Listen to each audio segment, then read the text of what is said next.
I bet you never thought you'd get walk-in music like that. Right.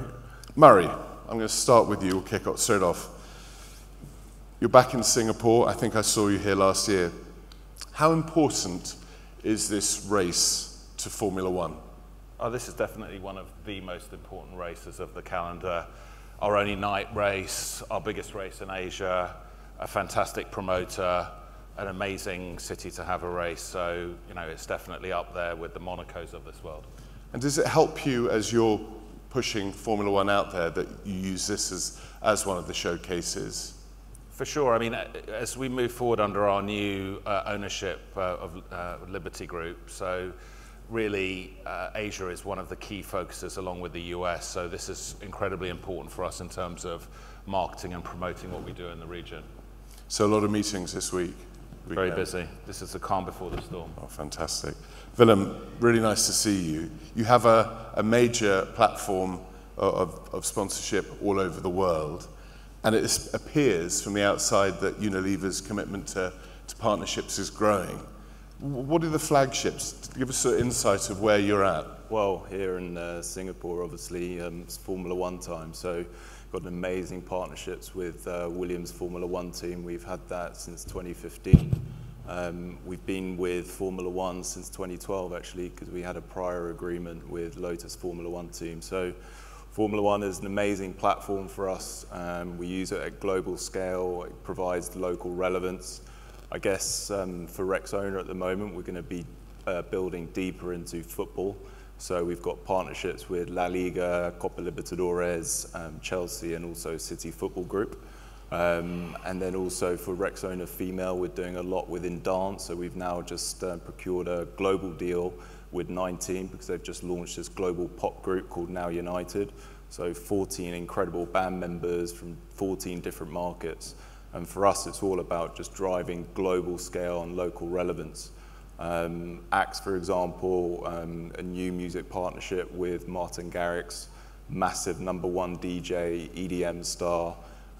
We've coupled that with partnerships with Boiler Room and also a content partnership with Cairo TV. Clear, for example, which is obviously a leading men's shampoo brand.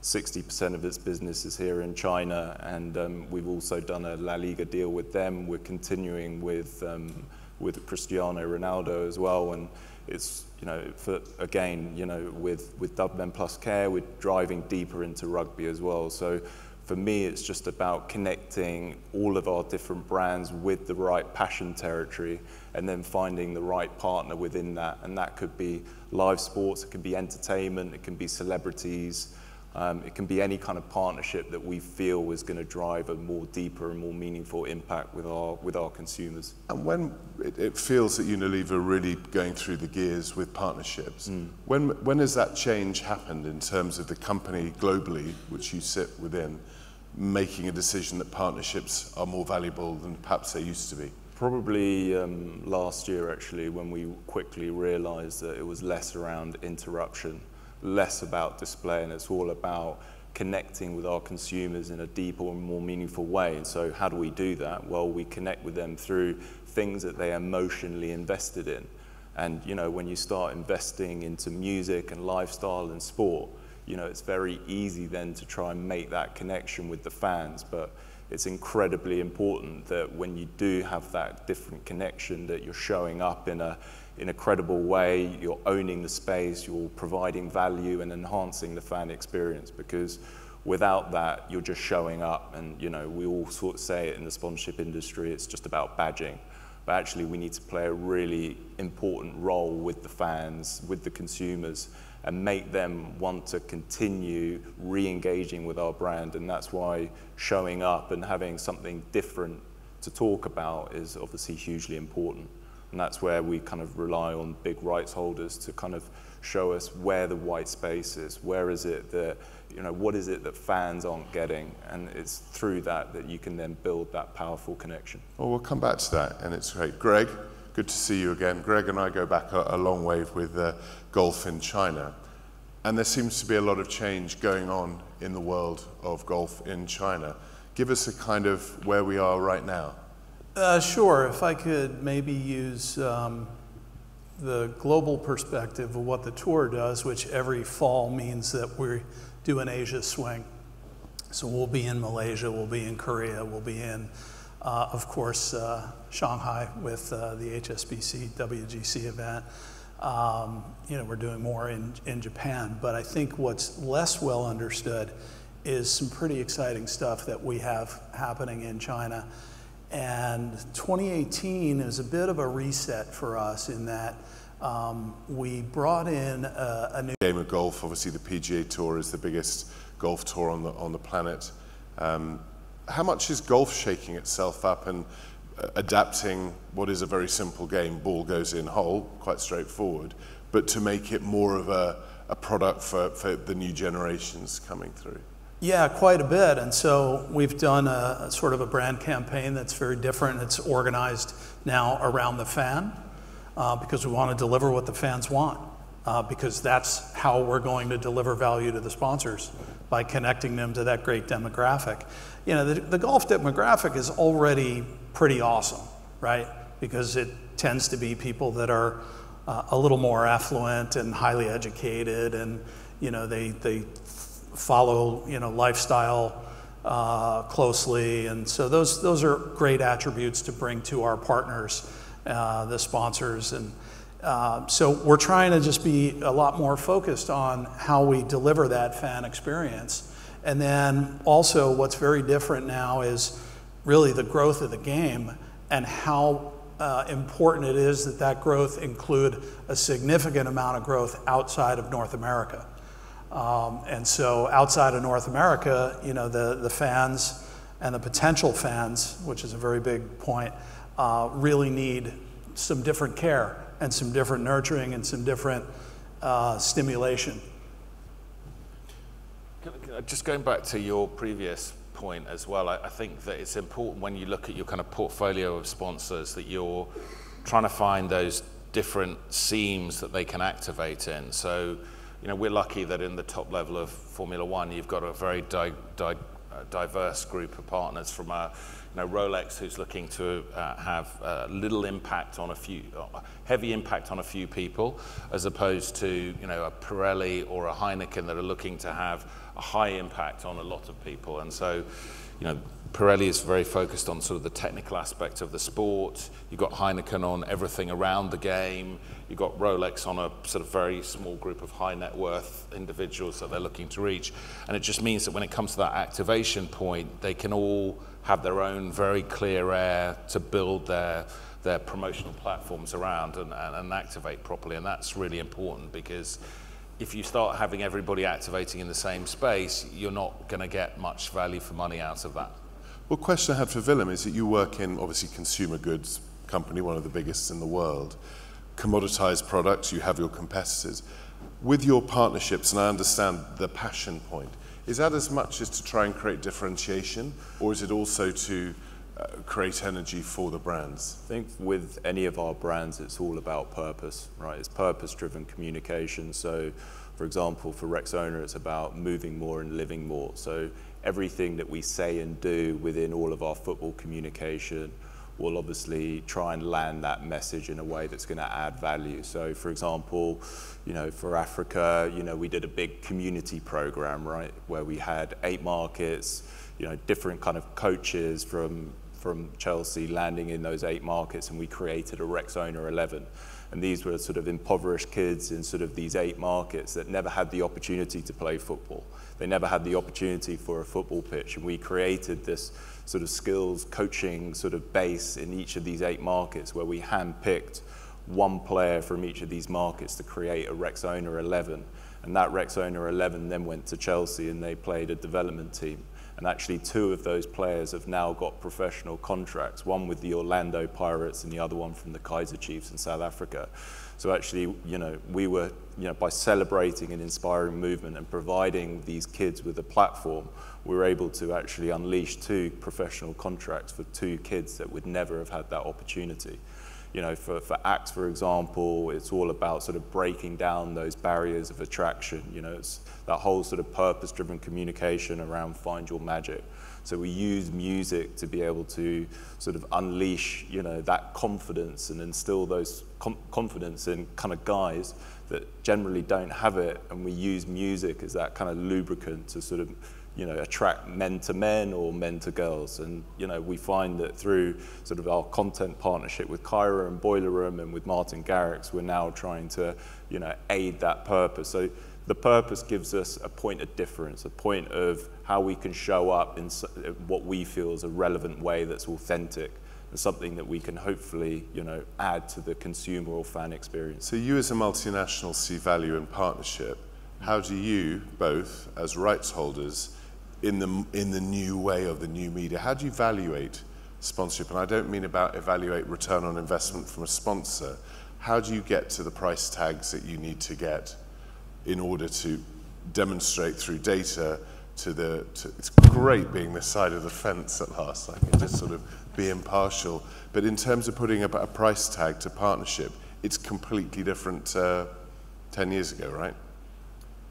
Yeah, I mean, you know, with something like Champions League, you kind of have a gold, silver, bronze package, and it's pretty much within certain sort of valuations. I think increasingly what we're finding is that all of our partnerships are very, and I say partnerships very specifically because I think it is a partnership as opposed to, you know, sponsorship seems to have a bit of a dirty name in terms of it being about the chairman's whim or just some boards and some tickets. And are we going to ban the word sponsorship? Is that what? Well, no. I mean, I think it is partnership. I mean, we were talking about this before. You know, I'm talking with a big soft drinks company, and the conversation we're having with them is actually how can you help broaden the audience for Formula One through the on-pack promotions you can do and putting us in supermarkets and in other places where we wouldn't normally be, as opposed to just writing us a check. Of course, the check's nice, but ultimately we want to grow the sport because that's going to be the way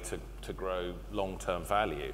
But in terms of how do you value partnerships, I don't think that there is any one partnership that we do that has the same price tag as another partnership, because you've got so many different factors. You know, in airlines, for example, there are only 2 or 3. So if you were going to look to partner that the same way as you would FMCG, where there are potentially many more players, it becomes quite, you know, a bad way of sort of looking at the value. I think ultimately you sit down and you try and work out what's the value that they're bringing, what's the value you're bringing, and what's a fair market value. Because also, you know, we're trying to create a model which is long-term sustainable partnerships, because we think that those are the most effective. The more that you're involved in a sport, the more you get under the skin of it, and the more you understand how it can work for you as a brand and how you create that long-term value through a shared vision. So if partnerships are about engagement, and that's kind of understood, what do you think makes good content in the world we live in now, where sponsors who are trying to connect with authenticity to fans? I think content that is disruptive. I think disruptive. I think content that kind of like is memorable, something that, you know, people are going to start talking about, something that's different, something that obviously, you know, if I'm talking in Unilever terms, that relates back to the purpose, right? Because that is the central thing that hangs all of our sort of communications architecture. But you need to be saying something different that, you know, if I was going to you and asking for a partnership, it's like, I would need your help to see where the white space is that I can hopefully add to the fan experience. And then if I find a white space that I can relate back to sort of the brand's purpose and the type of content that we can create, then obviously there's that conversation to be had. And that's why it's just really important. It takes time to be able to try and devise your portfolio. Like, what is the right partner? Like, you know, is it media, or is it traditional rights holder? Is it a content partner? There's so many different types of partnerships that you can get involved with, and now, like, more than ever, it's about finding that perfect blend that is going to be, relevant for your local markets. Because in the local markets, that's where the magic happens. Like, without any of the kind of activation with all your, local kind of staff or your employees engaged and bought into the program, you talk about sustainable sort of partnerships. Without your local markets, you've got nothing, because you don't drive your partnerships from global. It's like the local markets that need it all. I mean, I also think it's about quality of content. And I mean, it drives me crazy when you sign a brand up and they say, right, we want you to send out 4 tweets every race and post 6 pictures with hashtags on your Instagram account, because, we could do that and it can have absolutely no relevance. I mean, what we're trying to do is actually take that step back and say, what do you want to achieve from putting that content out? And let us work out how we can get to those metrics for you, rather than, you immediately, you're wanting a tick box exercise of being able to say that's what we've signed up to. I think that sometimes it helps us to broaden how we define the word content. Content's not just the stuff that happens online and across media. It's also the stuff that you bring locally. And the interaction that you have. And content also feels too one way, where it needs to be two way. So if you're actually putting stuff out there, whether it's media content or it's an activation measure, and you get a response from the people that get involved, that's much better than the one-way interaction, right? So let's just say it's on media and it's a tweet, but you're getting feedback from the people that are picking up on it. Well, that you've got them engaged. Maybe they're arguing with you and they didn't like what you said, or they did, but they're engaged, and that's bringing more people in. And so I think the way we broaden that, and I don't know if it's how much this is used elsewhere, but in China it's always about that online to offline, right? And so how do you get them both, and how do you consider both of them content so that you can have that engagement? Do you worry, Willem, about dilution, too many channels, too many distractions? It is very difficult, if you want to continually target certain people and they're all watching it on multitude of different channels. How do you reach them? I mean, they're probably only watching, as you're saying. So I've got a big trackside package for you. Thank you. They've only got 30 seconds, 60 seconds. Like the US Open, Amazon Prime. Like, if you haven't got all these different OTT platforms or sort of different kind of music apps where you're able to access all the music, it just becomes incredibly difficult as a brand or a sponsor to be able to target these people. Yes, you can use the data. Yes, you can try and retarget. So how do you budget for that within an activation, or you and the brands team? Is that there are so many options? I think this is the new challenge. This is absolutely the new challenge. It's like, it's a completely new way of approaching it, and it's the whole localization piece. So we would never really try and reach these audiences through global, measures. It would always be, using the local mindshare teams, understanding, what are the right platforms, what's the right media. So all of our different markets would have a different approach, but it is becoming really hard. Well, I mean, it sounds very obvious, but the traditional pitch side or track side advertising is still hugely valuable, because as you see this sort of disintermediate, what are the sort of different platforms or different ways that people are consuming content, is still ultimately about what's happening on the track, on the pitch, on the court, on the course. And so the ability to connect by having that visibility close to the action is still an important element of any sponsorship. But I think, whereas in the past that was the be-all and end-all, that's now the smell test. It's like, yeah, I know I get that. I was putting together a proposal for a big .com in Silicon Valley, and that, I had to sort of reimagine how I was doing it, and all of that came at the end, because that was, although we think of that as the big ticket stuff, that's the kind of, they expect to get that. It was all the other bits that we were talking about in terms of content and other activation elements that were important to them, and they just expect that baseline. So do you think, you're in charge of selling huge deals, it's a massive sport. Do you think the gestation period from initiation conversation with partners through to getting deals is taking longer because there's more detail? In the old days, it was a few perimeter boards or the equivalent, lob in some hospitality and job done. Now it's a little more detailed than that. Do you think it's taking longer? I think that people are more reticent to take a risk with a partnership. And I think, you know, I always keep saying to everybody, nobody ever got fired for not doing a sponsorship. There are plenty of people that got fired for doing one. You know, Chevrolet and Manchester United comes to mind, and so I think it's taking a bit more time to convince people of the value. But once you're finding that once they've committed to doing it, that they tend to be jumping in with both feet, as opposed to in the past where perhaps they would do a sponsorship but only be it would be a bit half-baked in terms of the way that they approached it. So when they look at a property like yours, it's big, it's global, the numbers are colossal. Do you get the sense that you might be talking to people, but they might be comparing you to, say, soccer? Who's your competitive set? Is it your own data which is providing the value, or is it other sports or distractions, entertainment that might be pulling money away from the sport? I think there's a few different answers to that. I mean, what's kind of interesting with Heineken, for example, is, you know, Heineken already a big Champions League partner. You'd wonder why they also chose to do Formula One. Well, they found that they could reach 250 million fans that were not currently Champions League fans. And it's that kind of data that we were able to provide them, which showed them the uniqueness of an audience that they could get through Formula One, as well as, to be fair, their own hunch that was the right thing to do. I don't necessarily think that we see ourselves in competition with other sports. I think the important thing as the sports industry is to show that there is a strong value in creating commercial partnerships in general, because I think that encourages other people to do it. Just because, you know, partners are involved in golf doesn't necessarily mean that they won't get involved in Formula One.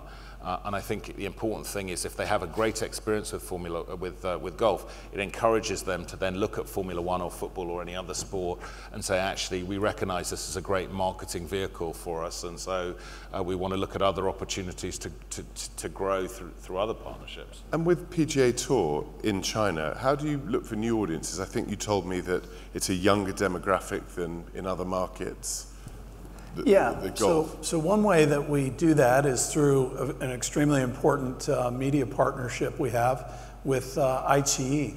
Now, as many people would be familiar, iQIYI is a streaming platform that is extremely strong in entertainment. And much of that entertainment they create themselves, they produce and direct and so forth. And it reaches a younger demographic and an aspirational demographic. Then we also have, just generally, golfers in China skew about 10 to 15 years younger than golfers in mature markets, which is good, of course. And so then, but that slightly higher demographic maybe is in a different place, right, in terms of their media use and their preferences. So in order to grow the game, we need to be with fabulous partners like iQIYI, and I mentioned DDMC and some of the other folks that have come into all this, but they're going to help us grow the audience, and then the other channels will help us to do the other demographics. So in terms of can you be too diverse? I suppose you could, but it'd be a lot. It's a much better problem than not being diverse enough. So final questions to all of you. We've sort of talked around partnerships. Rosy future for corporate partnership with sports, or uncertain future? And you've got about 12 seconds each. Of course, it's hugely rosy to become a partner, especially if you're looking to be a partner of Formula One. We're definitely on a growth trajectory. I think we talked a little bit about passion points in general. All brands are looking to connect on an emotional level with their audiences, and what better way to do that than through sport? And I think whether it's golf, whether it's Formula One, whether it's football, it offers the perfect opportunity to be involved in those passionate moments. Very rosy. We're going big into passion partnerships or passion content, however we want to call it. You've got to be so careful. You're going to be inundated when you come off this stage of people with the next big idea. So run away. If I let them off stage. If you let them off stage, you may be kidnapped by the Tour and by Formula One. We could go on for hours, I think.